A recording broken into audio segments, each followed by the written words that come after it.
In the world of Naruto, the Uchiha Clan, they are known by all and they are feared by many for a really good reason. The average run-of-the-mill Uchiha is someone with a higher upside than your average shinobi, especially when they unlock the basic Sharingan, which allows for so many cheat codes on the battlefield. Even a dunce like Obito goes from being useless to throwing down with seasoned veteran shinobi like we see in Naruto Volume 27, and the Mangekyo Sharingan's even more overpowered. Yet, one question that many fans have asked throughout the years is why didn't more Uchiha unlock the Mangekyo Sharingan during the Warring States era, or even during the 3 ninja wars that the clan fought in before they were wiped out in the Uchiha Massacre? So join me in today's newest Naruto Explained video where we take a deep dive into the lore of the Uchiha Clan to answer a question and clear up a misconception that many people still have when they talk about this moment, and they claim that it is a plot hole. So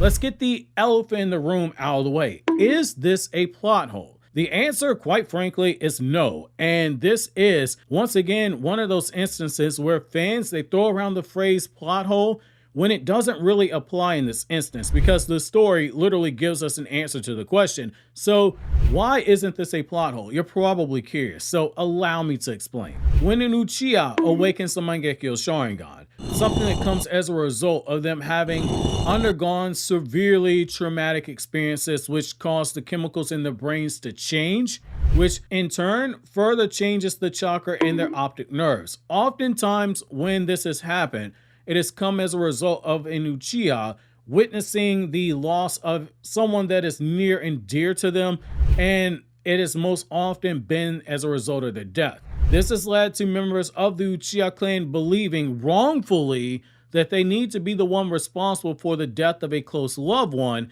in order to awaken this power. However, it doesn't have to strictly be killing or seeing the death of a close loved one to awaken the eye. Sarada proves as much in Boruto chapter 80, which to understand why her awakening Mangekyo Sharingan is not bad writing and is consistent with the lore, watch the video I did titled Sarada's Mangekyo Sharingan is not bad writing to understand. This misunderstanding is what led to Madara and Izuna getting the Mangekyo Sharingan eyes, where they killed their close friends and awakened the prized power, which gave the brothers the power to completely rise up the ranks of the Uchiha Clan unchallenged and take control, and it's for a really good reason. The Mangekyo Sharingan amps up all the basic Sharingan abilities, so that even when one isn't using the Mangekyo, their basic Sharingan, that too is more refined than before. The Aya Insight is also more focused, and the Aya Hypnotism can produce a greater Sharingan Genjutsu than before, as explained by Shisui to Itachi in the Itachi Book of Midnight.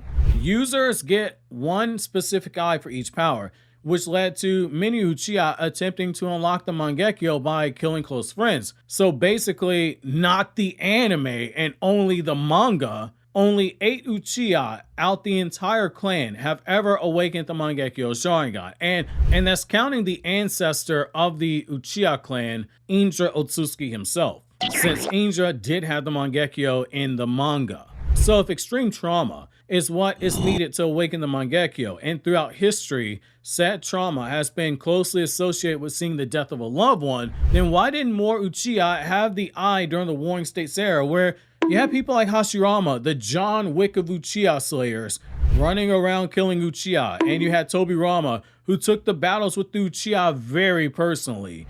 Why didn't we see a bunch of Uchiha in the first 3 great ninja wars when they fought for Konoha, particularly the first ninja war, which was so bloody that the first 2 generations of Kage all died during the first ninja war? Though with Hashirama, we don't know how he died specifically, only that he did die during this time. Why didn't we see a bunch of Uchiha with Mangekyo using Susanoo? The war should have just ended right there, right? Well, the reason is pretty simple, and it is often overlooked by a lot of fans. Not every Uchiha has the potential to awaken just the basic Sharingan, even though they are all born with the Sharingan Kekkei Genkai. And even fewer members of the clan have the potential to awaken the Mangekyo Sharingan. That's not my headcanon either. This is literally stated in the manga and in the supplemental guidebooks.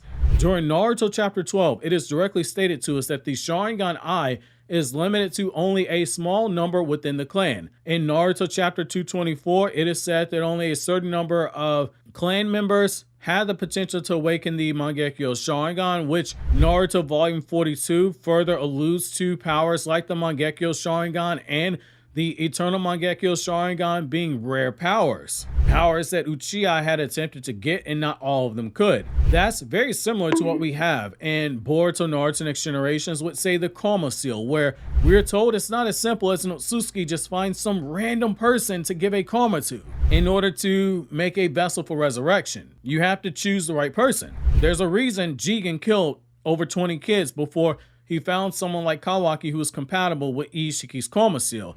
Not everyone is capable of being an Otsutsuki vessel. It's the same thing here. Not every Uchiha will awaken just the basic Sharingan, and even fewer of them have the potential to awaken the Mangekyo Sharingan, even if they undergo super traumatic experiences. While we did see a bunch of Uchiha in Naruto Shippuden filler, which I know a lot of you guys are anime only fans, so you're probably saying, what about the filler episodes where we saw all these random Uchiha with the Mangekyo? So that's filler. It does not count, especially when filler ends up contradicting the manga. In the filler episode in question, we had a character who never existed in the manga, Naori Uchiha, who saw her fellow Uchiha become obsessed with powers and gaining more power. And she saw people spamming the forbidden jutsu of the Uchiha Clan, Izanagi, which allows a person to rewrite reality at the expense of their Sharingan after they weave the required hand signs. For a few seconds, they can change fate itself. Very handy in a battle situation, especially during the Warring States era. However, the anime choosing to give several Uchiha Mangekyo Sharingan to demonstrate Izanagi and then later on Izanami is where the problem lies and where the misconception comes with a lot of fans. In Naruto volume 61, we are told that Izanami was made as a counter to those who abuse Izanagi to make sure that the Uchiha abusing Izanagi end up seeing the error of their ways.